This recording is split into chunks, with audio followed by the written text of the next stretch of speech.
Гледайте как играм. Съм дракон. Да. Летим. Опа.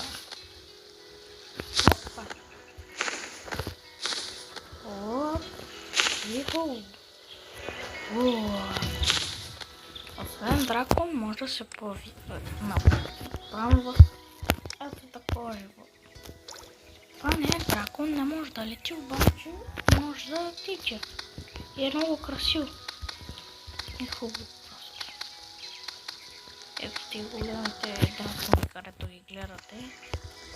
Може и така, оп, да се качва. Опа! Може сега тук една баня да се хвърлим. Сега може да се появи, да се направим кицуни.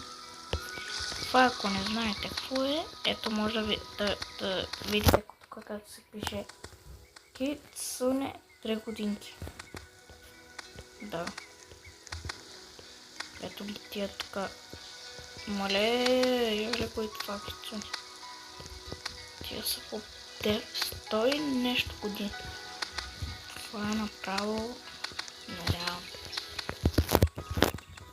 И ето колко яко е така. Скачам. Това е много яко иначе. Това ме кефи, вижте хора.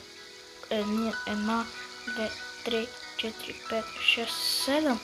Към 8 опашки на това животно. Това има 1, 2, 3, 4. Аз имам още една. Баба има. Нищо не може да ме направи. Идваме тук и сега ще видите какво може да има тук. От тук сега станат 5 годинки и може да съм поят. Само така.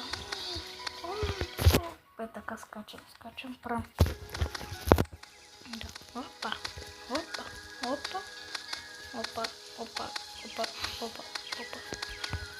Вижте хора какво нещо на 98 години е това. Вече имам 2 опашки. Вау! Името ми е Ракун. Ако не знаете какво е Ракун, пишете в Google и може да ви излезе. Това е ленивец. Не е ленивец. Пишете в Google.